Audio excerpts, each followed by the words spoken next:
فأنا ناصح لإخواني بالصدع بالحق تبيض وجوههم. السكوت في مسألة الحزبية يضرها، فاصدع بما تؤمر وأعرض عن المشركين. سلامي على دماج ورجالها والشيخ يحيى ودار العلم يا سعد بانيها. بسم الله الرحمن الرحيم. الحمد لله رب العالمين، والصلاة والسلام على المبعوث رحمة للعالمين وعلى آله وأصحابه ومن تبعهم بإحسان إلى يوم الدين. أما بعد. Ikhwanil kiram rahimani wa rahimakumullah. Pembahasan kemarin kita masuk sedikit pada pertanyaan Jibril yang kedua tentang iman, di mana Rasulullah sallallahu alaihi wasallam ketika ditanya fa akhbirni 'anil iman, beliau menjawab dengan rukun-rukun pokoknya. Adapun definisi tentang iman telah dijelaskan oleh para a'immah. Bagaimana definisi iman tersebut? Indak ya Kashfi.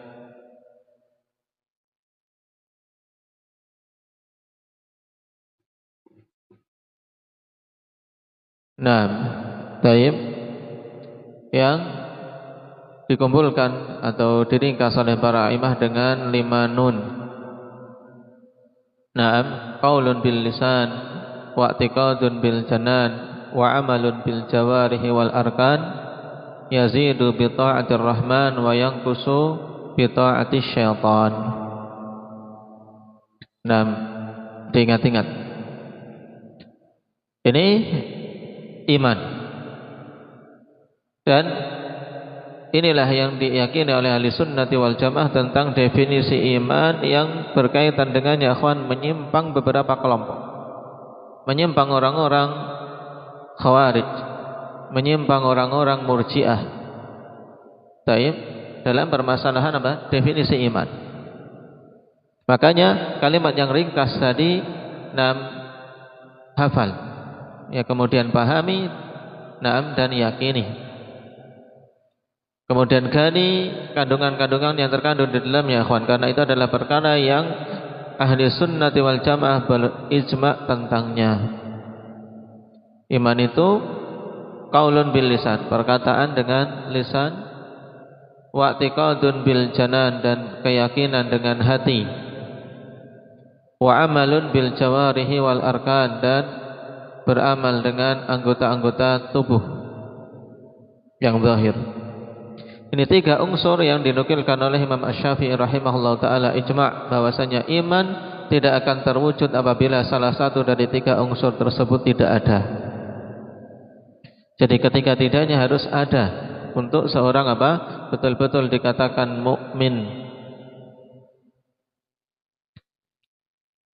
Makanya Syekhul Islam rahimahullah ta'ala menegaskan ijma' seorang yang mampu mengucapkan kalimah syahadah, mengimaninya dengan hati, kalau kemudian dia enggan mengucapkan persaksian asyhadu an la ilaha illallah wa asyhadu anna muhammadar rasulullah, dalam keadaan dia tidak bisu dan tidak ada yang menghalanginya, kalau dia tidak mau mengucapkannya maka dia tetap kafir. Tidak dikatakan mukmin dengan apa yang diyakini dalam hati.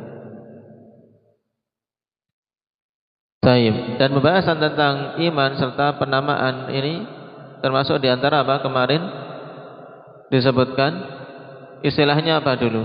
Hendak ya Hudzaifah.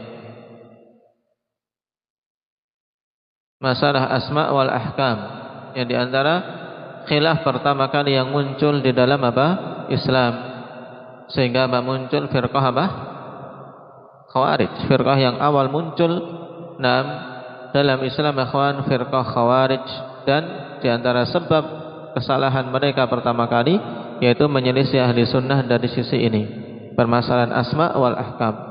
Asma yaitu tentang penamaan seseorang di dunia, apakah muslim, kafir, munafik, fasik, mubtadi'. Kemudian ahkam tentang hukum-hukum dia di dunia dan akhirat, hukumnya apa? Apakah di dunia dihalalkan darah dan hartanya, atau tidak, kemudian di akhirat apakah dia masuk neraka atau surga, kemudian kalau masuk neraka kekal atau tidak. Ini semuanya permasalahan-permasalahan kibar, permasalahan besar yang termasuk permasalahan awal yang terjadi khilaf dan menyimpang dalam kelompok awal dari firqah-firqah sesat, yaitu Khawarij. Sekarang kita masuk pada jawaban Nabi sallallahu alaihi wasallam. Nah, atau tadi masih tersisa, yaitu 2 poin. Yazidu bi ta'atir rahman, bahwasanya iman itu bertambah dengan mentaati Allah Ar-Rahman. Wa yanqusu bi ta'ati syaitan, dan akan berkurang iman itu dengan mentaati syaitan ketika dia bermaksiat kepada Allah Subhanahu wa taala. Di sini ditambahkan keyakinan di sunnah bahwasanya iman itu yazidu wa yanqus. Iman itu bisa bertambah dan berkurang. Nah, adapun dalil-dalil bertambahnya iman itu sangat banyak, ikhwan, dengan ayat-ayat yang sharih maupun dalil-dalil yang sahih, tegas. Nah, innamal mu'minuna alladzina idza dzukirallahu wajilat qulubuhum wa idza tuliyat 'alaihim ayatuhu zadatuhum imana wa 'ala rabbihim yatawakkalun. Kaum mukmin ini, kalau dibacakan ayat-ayat Allah bertambah imannya. Baik. Dan para salaf beristimbat, akhwan, bahwasanya sesuatu yang qabilun liziyadah bisa menerima tambahan, berarti sebelum ditambah itu dalam kondisi apa? Kurang. Ini melazimkan, akhwan, bahwasanya keadaan iman itu bertambah dan berkurang. Baik. Kemudian Rasulullah sallallahu alaihi wasallam mengatakan ketika ditanya tentang iman ini, mengatakan antu'mina billah, engkau beriman kepada Allah Subhanahu wa taala. Nah, keimanan kepada Allah, ikhwani fillah, secara global harus terpenuhi 4 hal pokok dalam keimanan terhadap Allah. Yang pertama, al-imanu biwujudillah. Yang pertama, iman tentang adanya Allah. Harus beriman bahwasanya Allah itu ada, dan tidak mengingkari hal ini kecuali mereka-mereka yang terhapus fitrahnya, orang-orang yang menyombongkan diri seperti orang-orang ateis. Kemudian yang kedua, al-imanu bi rububiyyatih, keimanan tentang rububiyah Allah, bahwasanya Allah itu al-khaliqur razikul mudabbir atau al-khaliqul malikul mudabbir. Karena rububiyah, ikhwan, yaitu keyakinan bahwasanya Allah Subhanahu wa taala adalah pencipta, penguasa dan pengatur jagat raya. Ini 3 unsur pokok dalam kandungan rububiyah, yang semua perkara-perkara rububiyah tidak akan keluar dari cakupannya. Apa tadi? Nah, yang kedua, keimanan terhadap rububiyah Allah. Maksudnya apa? Yaitu beriman bahwasanya Allah, apa tadi Muhammad Aceh? Pencipta, penguasa dan pengatur jagat raya. Ini 3. Dalam bahasa Arabnya yaitu al-khaliqu, al-maliku, al-mudabbir.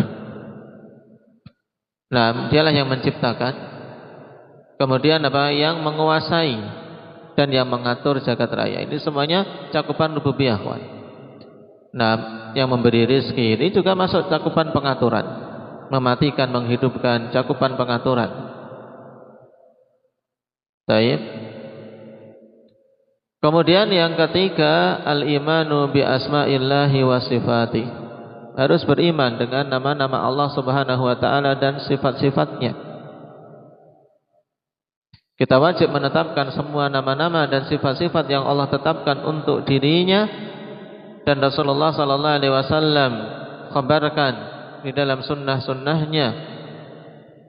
Naam, tanpa menolaknya dan tanpa menyamakannya dengan makhluk, serta tidak bertanya-tanya tentang bagaimananya. Ini secara ringkas tentang apa? Poin ketiga dari keimanan terhadap Allah, yaitu iman terhadap apa tadi, putra? nama-nama Allah dan sifat-sifatnya. Yaitu maksudnya apa? Beriman dengan nama-nama Allah dan sifat-sifatnya. Yaitu kita beriman dengan semua nama-nama dan sifat-sifat yang Allah tetapkan untuk dirinya.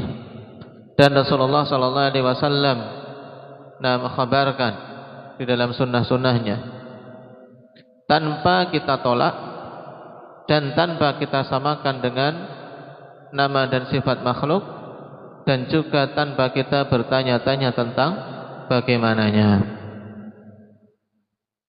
Itu ringkasnya keyakinan ahli sunnah berkaitan dengan poin ketiga dari keimanan kepada Allah. Taib. Kemudian yang keempat, al-imanu bi uluhiyatih. Keimanan terhadap uluhiyah Allah Subhanahu wa taala. Maksudnya apa? Yaitu keimanan bahwasanya Allah adalah satu-satunya zat yang hak untuk diibadahi. Karena zat yang wujudnya pasti, dan wujud Allah wujud yang apa? Sempurna, ikhwan. Wujud sempurna itu maksudnya bagaimana? Wujud yang sempurna adalah wujud yang tidak didahului dengan ketidakadaan dan tidak diakhiri dengan kematian. Ini wujud sempurna, keberadaan yang sempurna. Adapun wujud kita, wujud yang nakis, wujud yang penuh dengan kekurangan. Kenapa? Karena sebelumnya tidak ada dan diakhiri dengan ketidakadaan. Taib. Nah, zat yang wujudnya seperti ini kemudian memiliki rububiyah, sifat-sifat rububiyah, dan memiliki asma wa sifat yang sempurna, maka dialah yang pantas untuk diibadahi. Sehingga keimanan yang keempat berkaitan dengan iman terhadap Allah adalah iman terhadap uluhiyahnya. Ini ringkasan, ikhwan, dari penjabaran yang kalau kita mau jabarkan masing-masingnya panjang. Pembahasan tentang sifat-sifat dan nama-nama Allah ini butuh pembahasan tersendiri dan memang butuh seorang penuntut ilmu. Bahkan keseluruhan ahli sunnati wal jamaah untuk betul-betul mempelajarinya. Karena kita hidup di tengah-tengah masyarakat yang kebanyakannya berkeyakinan Asy'ariyah, sehingga kita butuh mempelajari pemahaman asma wa sifat yang benar, yang lurus sesuai dengan pemahaman salaf. Kemudian pembahasan tentang uluhiyah ini juga perkara tauhid yang menyimpang padanya manusia yang sangat banyak. Tapi yang diingat untuk saat ini adalah apa? 4 poin tadi dengan makna globalnya. Apa saja coba?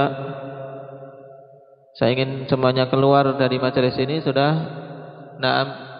mendapatkan bekal ini ya. Indak ya Zakaria. Antum. Keimanan kepada Allah Subhanahu wa taala. Taib mencakup 4 hal pokok apa saja? Biar keras. Al-iman biwujudillah, maksudnya keimanan tentang adanya Allah Subhanahu wa taala. Bahwasanya itu ada yang pasti. Nah, terus yang kedua,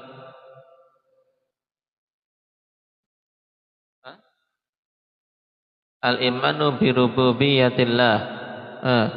Maksudnya iman terhadap rububiyah Allah, maksudnya apa?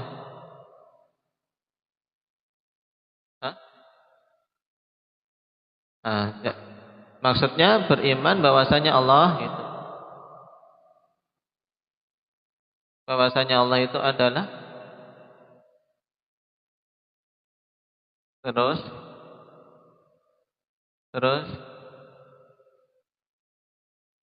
satu lagi yang harusnya dikedepankan ini,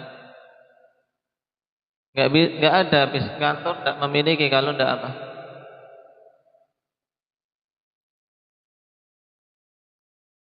Mencipta, ya kan? Ya, diciptakan dulu. Tayyib. Beriman bahwasanya Allah Subhanahu wa taala adalah pencipta, penguasa dan pengatur jagat raya. Terus yang ketiga, al-imanu bi asma'illahi wa sifatih. Maksudnya, nah, maksudnya beriman kepada nama-nama dan sifat-sifat Allah itu bagaimana?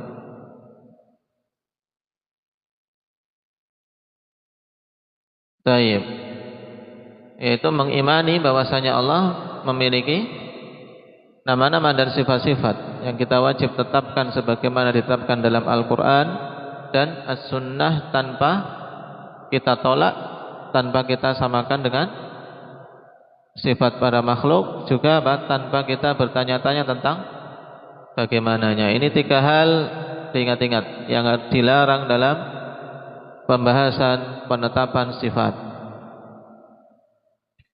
Baik, terus al-imanu bi uluhiyah. Maksudnya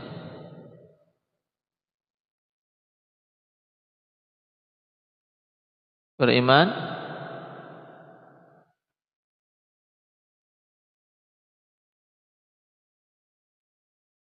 apa uluhiyah itu?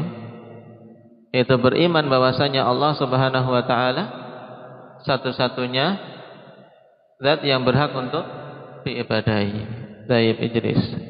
Nah, semuanya harus bisa ini, tak terkecuali. Ya Abdullah Samin.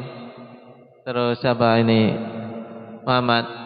Ya, harus paham karena itu keimanan pokok. Kita mengaku mukmin harus betul-betul memahami iman kepada Allah itu apa yang harus diimani. Ya, yang harus diimani enggak boleh keluar dari 4 perkara ini. Dalam artian enggak boleh kurang. Kita harus mengimani 4-4-nya. Ini secara global. Baru kemudian perinciannya, semakin seorang akan mengilmui perkara-perkara tadi, biidznillah akan semakin bertambah keimanannya kepada Allah Subhanahu wa taala. Makanya ilmu yang berkaitan dengan al-imanu billah termasuk ilmu yang paling utama. Sebagaimana Allah adalah zat yang paling utama, maka mengilmui, mempelajari perkara-perkara berkaitan dengan Allah adalah perkara yang paling utama. Kemudian yang kedua, wa malaikatih. Beriman dengan malaikat-malaikat Allah Subhanahu wa taala. Nah, yang pokok-pokoknya juga akhwani fillah, yaitu kita beriman tentang wujudnya mereka, bahwasanya mereka itu hakiki. Kita wajib beriman bahwasanya Allah itu betul ada, bahwasanya malaikat itu betul adanya. Berbeda dengan orang-orang ahli filsafat, orang-orang rasionalis, yang mengatakan malaikat itu sebenarnya tidak ada. Itu hanyalah dorongan baik yang ada pada manusia. Sebagaimana syaitan itu adalah sesuatu yang tidak ada wujudnya, tidak ada nyatanya. Itu hanyalah dorongan buruk yang ada pada hati manusia. Ini adalah kesesatan. Tapi kita beriman bahwasanya malaikat itu betul adanya, dan mereka adalah hamba-hamba yang mulia, yang tidak pernah bermaksiat kepada Allah Subhanahu wa taala, yang senantiasa melaksanakan apa yang diperintahkan dan menjadi perantara antara Allah dan para rasulnya dalam penyampaian risalah. Taib.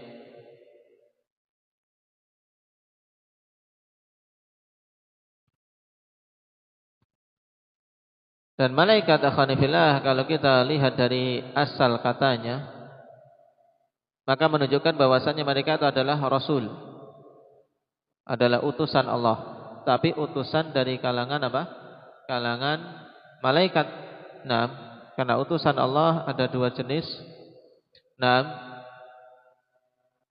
Utusan dari kalangan malaikat dan utusan dari kalangan manusia. Makanya malaikat dinamakan malaikat karena mereka adalah utusan. Diambil dari apa? Dari asal kata akhwani fillah, al-alukah wa hiya ar-risalah. Dari masdar alukah bermakna risalah. Berarti yang mengemban risalah yaitu ma'lakun. Asalnya ma'lakun. Taib.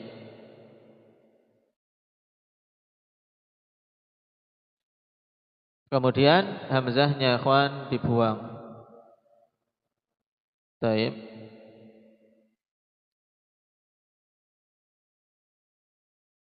Menjadi malakun. Kemudian dalam bentuk jamak menjadi malaikah.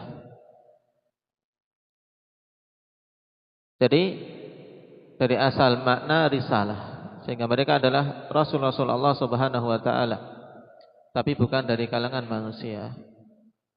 Ja'ilil malaikati rusulan uli ajnihatin mathna wa thulatha wa ruba'. Allah menjadikan malaikat sebagai utusan-utusan yang memiliki sayap-sayap. Ada yang dua-dua, ada yang tiga-tiga, ada yang empat-empat.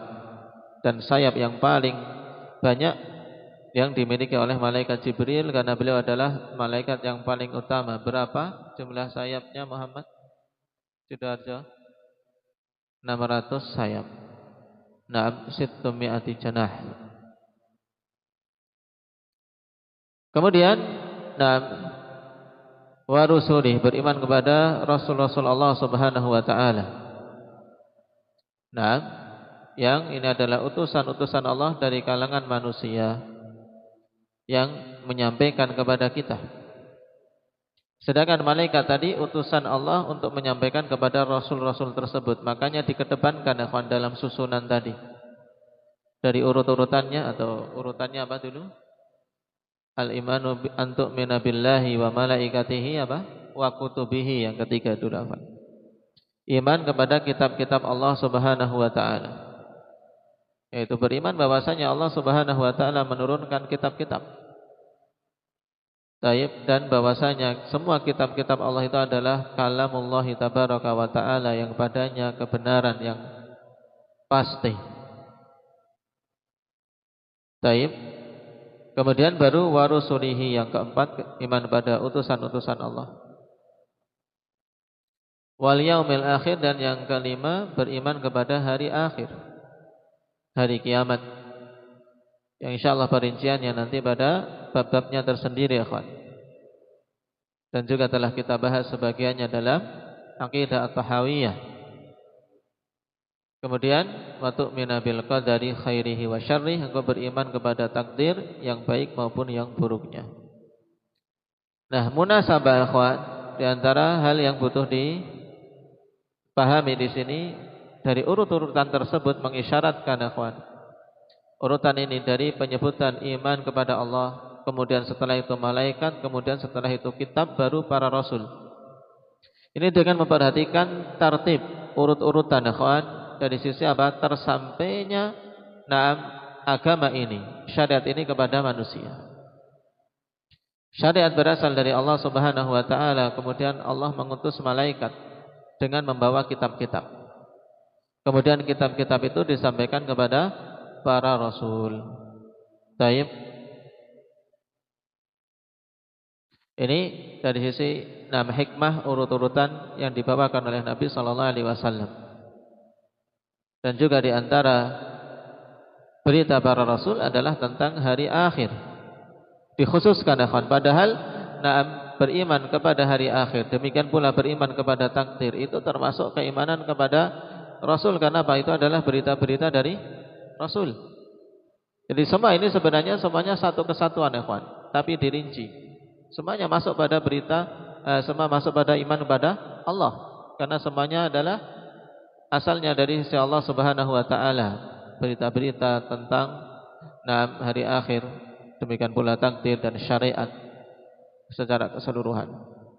Tapi dirinci untuk apa? Betul-betul seorang mukmin mengetahui apa-apa yang wajib dia imani.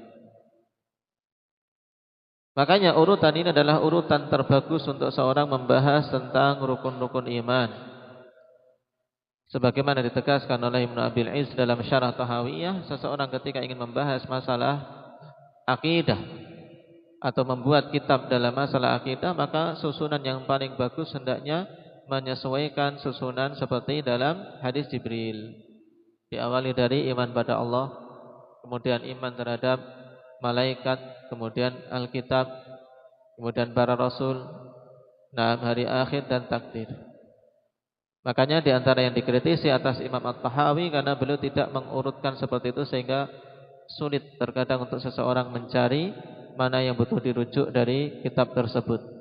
Kecuali yang hafal. Kalau yang belum hafal akan sulit ikhwan mencari pembahasannya. Karena apa? Karena tidak runtut. Baik, barakallahu fikum. Naktabi bihadza subhanakallahumma wa bihamdika asyhadu an la ilaha illa anta